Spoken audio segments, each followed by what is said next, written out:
Welcome Lights Out family to another episode of After Dark with KK. Do you know of anyone who had been a victim of a deadly curse? Or have you even thought of setting a curse on someone out of spite? For anyone who had been cursed, I truly hope you managed to find a resolution. For those who have any intention to cast a curse on someone, stop, because it will likely be rebounding badly on yourself. A well-known curse in the world of professional football was Hungarian coach Bela Gutmann. The Hungarian coach who survived the Holocaust during the Second World War took the unfancied Portuguese football club Benfica to the pinnacle of European football, winning the equivalent of the Champions League back then, back-to-back in 1961 and 1962. With his achievement, Gutmann requested a pay rise from the club chairman but was rejected. In a fit of fury, Gutmann left the club and cast a vehement curse that Benfica will never be the European champions for the next 100 years. 63 years on, Benfica had seen bitter rival Porto win the Champions League, but they have never captured their past glory. In fact, Benfica reached 8 European finals, both in the European Cup and the second-tier UEFA Cup, but never once came out winners. It was rumoured that club officials had paid multiple visits to Gutmann's grave to pray for forgiveness, but to no avail. It was truly a storied curse that came true in the most powerful manner. In today's episode, KK will bring you the stories of curses, black magic, and the classic story of a ghost wedding.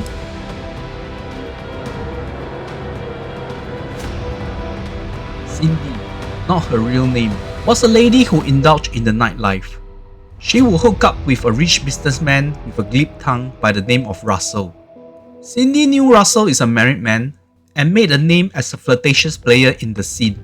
Yet she could not help it but fall head over heels for him and willingly assume the role of the reprehensible third party. Cindy also had a trait of being awfully possessive and is willing to take the extra mile to guard over what she deemed to be belongs to her. Even though they were not married by law, Russell devoted enough time and money on Cindy but told her time and again to give him space and freedom, which Cindy obliged. The pair would sometimes go nightclub hopping and immerse in the world of promiscuity and alcohol. During the visit of this nightclub, where Cindy is charming with some of the usual patrons, she felt that her move was being watched by this woman. She had the face of an angel and the body of a devil, the kind that would make any heterosexual man weak. But instead of having men lining up to offer her complimentary drinks, she was keeping a watchful eye on Cindy for an extended period of time. Her gaze was like daggers aiming at Cindy, like she had done something heinously wrong towards this lady, when in actual fact Cindy had never seen this lady before. It got so bad that Cindy had to consult with one of the regulars in this nightclub. Oh, so you have found out. You know how Russell is. He had blatant disregard when playing around with women. This one is his most recent side project. Don't worry about it. He always will go back to you after he got tired of these new girls. Cindy wanted to let the matter rest, as what her friends had mentioned was almost accurate, that she possessed that charm that meant Russell would come back to her eventually. This time though, it was not the case. Russell went MIA for almost 2 weeks, not answering a call or replying her messages. A seed of resentment was brewing within her, and she was totally blinded with intense jealousy, kept imagining intimacy between Russell and his new plaything. Russell finally returned to the rented apartment they were co-inhabiting after his sudden disappearance, acted like nothing had happened, which of course infuriated Cindy. When confronting him about his new tryst, Russell, as expected, treated it like it was his God-given right to do what he did. I'm not going to leave her. She's now very my child. If you're not going to put up with that, we can call it quits. Hell have no fury like a woman scorned. Cindy was not going to let this matter rest and starting to plot and scheme to get Russell back to her, even by the most extreme measures. She would contact this infamous spiritual magic practitioner of the Maoshan persuasion. After listening to Cindy's plight, the spiritual master told Cindy to gather as much of Russell's body remnants like hair, fingernails, and dead skin flakes and bring it to his place a week later, which Cindy did. On the day of the ritual, the master would list down Russell's 八字 on a figurine cut from a piece of paper, which he would dunk into the incense pot. Cindy would have to muster all her wishes over the collection of Russell's body residues at the altar, before burning the entire thing within the same incense pot with the paper figurine. You can now go back and see the changes you have wished upon. The master told Cindy. The results were naturally not as instantaneous, as Cindy kept telling herself to be patient. In due time, Russell was seen coming back to their apartment like a dog with tail between his legs. He looked physically tired and downtrodden. The main wish Cindy made was for Russell to be less affluent. When his wealth had decimated, he would not have the money to splurge around and therefore curb his flagrant womanizing. Not before long, Russell would tell Cindy that his company had started to face some financial hardship and had been sued by their partners over something he had overlooked during the contract signing. His other investments had also suffered losses one after another. With this chain of events, he neither had the time nor the spare cash to indulge in his vices. One fateful day, Russell would come home looking crestfallen, like he was mired in some conundrum. He later revealed to Cindy that he just went to visit the new squeeze, who, by this point, had given birth to his baby boy. Despite the fact that she had gone through routine checkup to ensure the pregnancy is going well, during the delivery, they found an unexpected deformity with the right leg, meaning the child would be growing up with disability.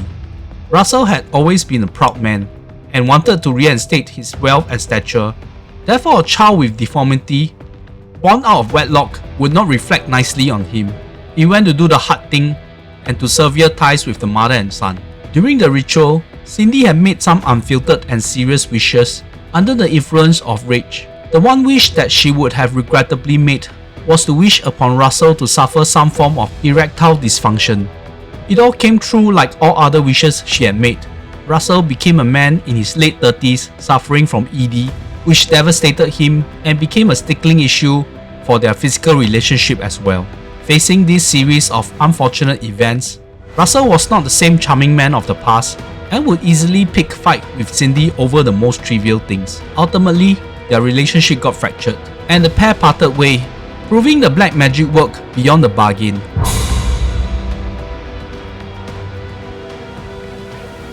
Joanna is a businesswoman working in setting up e-commerce platform for retailers. She built up her own business empire at a tender age through her tenacity and good vision for opportunity. Through her friends, she met Nick, who was 3 years her junior and a university dropout and had been bouncing between odd jobs.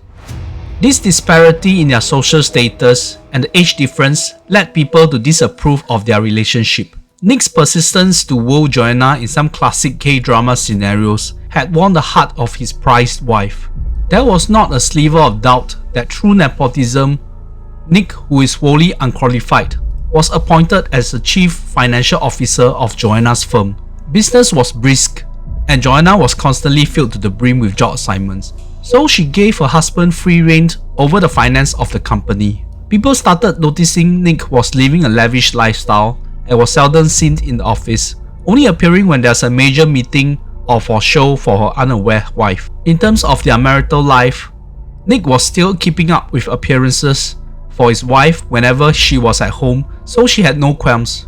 Things started to get out of hand with the finance, and a whistleblower informed Joanna, who naturally would make an apt inquiry from her husband. Nick was of course defensive and threatened to quit, which led to his wife immediately appeasing him. But when Joanna suspected Nick of infidelity, and worse still, he had been willfully siphoning company funds for his own usage, Joanna would axe him in both their marriage and professionally. Little did Joanna realize that her cunning ex-husband had made her sign prenuptials which granted him a substantial amount of the company's shares. With the legality of the document in doubt, Joanna and Nick would go through a protracted period of legal battle. During the trial process, Joanna started to feel some issues with her health. Fatigue would overwhelm her and frequently she would be bedridden. But there was nothing wrong from her medical diagnosis. Strangely, she started to feel something crawling under her skin. She thought it was an itch or a nerve issue, but the crawling feeling was evident, yet there was no proper treatment to this phenomenon. As Joanna had been worn down physically, she started to get jaded by having to tend to her company matters and the ongoing court case. At this point, she was given what they called an olive branch or an ultimatum from Nick's team to pay what Nick had been owed out of court. Just as Joanna was compelled to proceed with the settlement, she got a call from a friend who she had not met in a while but were in good terms with. Her friend was always quirky and highly superstitious. She said that through a mutual friend's Instagram posting, she could see that Joanna seems to be under a curse. Upon hearing that, Joanna felt it was incredulous. After all, in a world, such talk of curses would naturally be laughed at. Joanna was at her wit's end. Therefore, she felt no harm to allow a friend to attempt to help her resolve her doldrums through her unconventional method. She brought Joanna to her master, someone who had been dabbling with some Taoist training which can work with both white and black magic, as the layman would say. The master asked Joanna to sit on the circular-shaped rug before he proceeded with his ritual, which for Joanna was a torture as she was sensitive to incense smoke. Suddenly, she could feel several parts of her skin started convulsing, making her very irritated and unable to sit still. Then slowly, she could feel whatever thing under her skin was starting to leave her body, and for the first time in a long time, she felt good in a resting state. Then came the scary part. Just at the end of the ritual, the master started charging towards Joanna, and she was recoiling in fear, but the master did not touch her at all, just grabbing something from the back of her. It was a wriggling giant centipede. The master cautiously placed it in a glass bottle as the creature was seen struggling inside and dying a slow death. Master then told Joanna to step away from the rug before he uncovered the ground below to reveal many more centipedes, all barely able to crawl away. It was then that the master told Joanna that somebody had casted a vicious centipede curse originating from Southeast Asia that was meant to slowly debilitate her physically and then mentally, and could even lead to death. Joanna immediately thought of her ex-husband could be the culprit, and through a private detective, she found evidence of Nick making several trips to Bangkok since they started the court procedures. Things started picking up for Joanna in the court battle with Nick, and suddenly the case had to be withdrawn as Nick missed several court dates and his team of lawyers quitted on him. Rumors went around was that he had messed with some bad people and he met a tragic end in his apartment due to poisoning. People suspected the source of poisoning could be a centipede toxin. Wow, this story is a no-no for me. Firstly, a deadly curse you set, and then a centipede, which really will freak me out. From the two preceding stories, the victims were being cursed by their supposed life partners or someone they love. But what if it was from some unrelated people you have caused grievance to, and a generation curse had been cast on your family? Next, we have a cautionary tale of such context.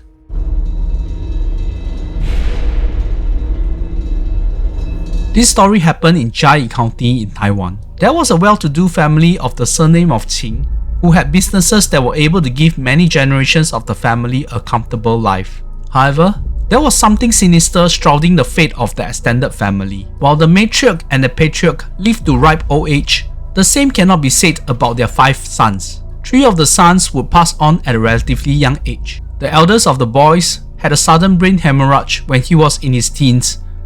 The other 4 brothers successfully grown into adulthood, but the third son would commit suicide after suffering from a sudden episode of depression, while the youngest brother would contract a strange illness that claimed his life after an overseas work trip. This morbid fate did not escape the next generation, as among the grandchildren, there had been 3 cases of fatality due to a myriad of reasons like traffic accident or mishap during the most innocuous activity. One of the granddaughters was also being diagnosed with leukemia. The thought of a family curse never crossed the minds of the surviving brothers. During the process of jiangu, or bone collecting of their mother's burial, who at that point had passed on for more than a decade, they made a ghastly discovery. The mother's corpse did not decompose and had become what they call a 应尸, which was a very bad sign for the fortune of the family. The specialists of the bone collection suggested to the sons to exhume the coffins of their father and their deceased brothers, and true indeed, all had failed to decompose. They were advised to find a religious master with expertise in feng shui to try resolve this issue, as the exhumation experts felt things were not so simple. The brothers have to seek high and low and find a high priest from Zhanghua to help them with the procession, with the criteria of they have to find out what was going on with their family. It was no easy task, but they managed to gather information with regards to their ancestors, likely their grandparents, who had ruthlessly snatched the family burial grounds, which they deemed as pristine ground with stellar feng shui, from another family called Fang. The Fangs did not have the wealth and social status to prevent their land being snatched away from their possession, leading to some awful repercussions among the Fang household. one of the Fang descendants felt he needed to put a curse on the Qing household, cursing them that 3 generations would suffer an awful fate and even their ancestors would not be able to rest in peace. After writing out this curse with his own blood on the wooden signboard, the Fang descendant would commit a visceral self-immolation, rousing hysteria in the village back then. Realizing the abhorrent deeds their ancestors had committed, the surviving Qing brothers felt compelled to resolve the curse by carrying out a reconciliation process with the descendants of the Fang family in order to appease the aggrieved ancestors of the Fang household. The Qing brothers were employed professional help to send them off with mantra for reincarnation. It was unclear whether the issue had been resolved for the Qing family, but at the very least, they did their best to resolve a curse that was not really due to their own wrongdoings.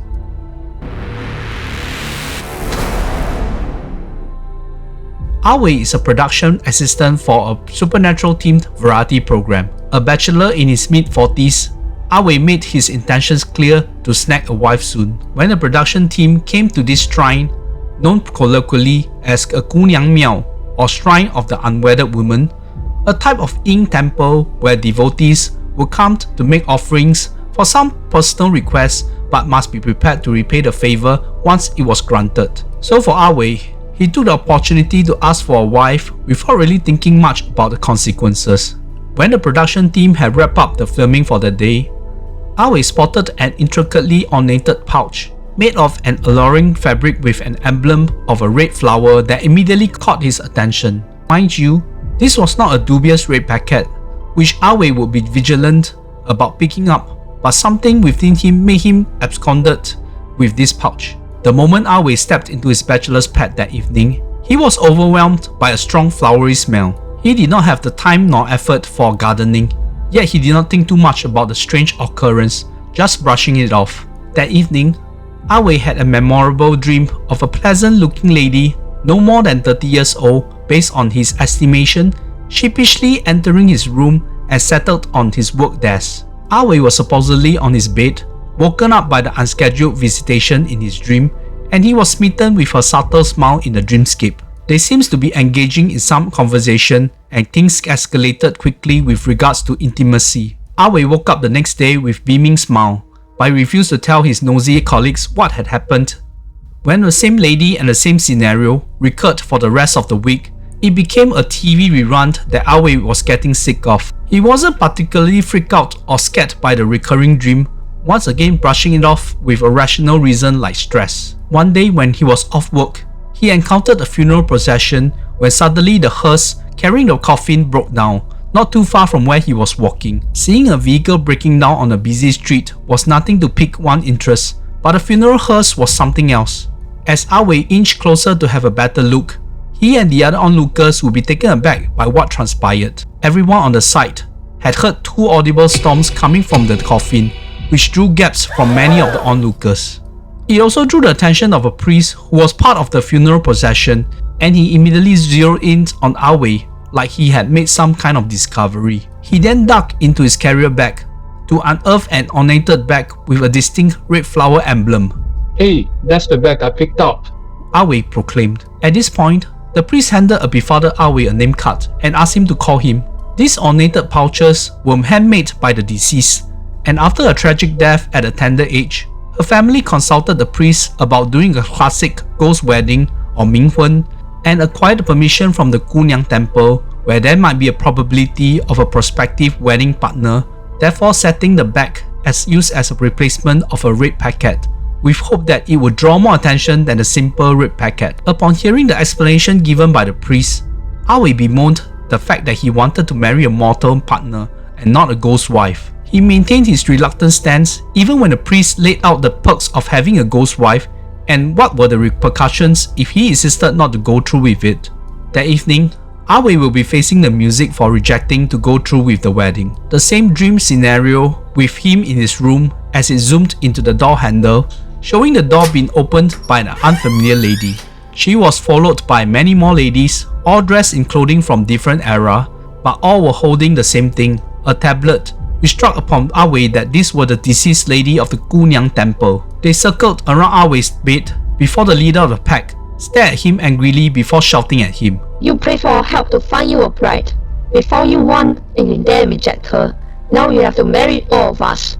Ah Wei woke up from this nightmare in cold sweat. The next morning, he immediately contacted the priest to inform him a change of heart with the wedding with the deceased lady. Unwillingly, Ah Wei went through the marriage, but his fortunes definitely got better following it.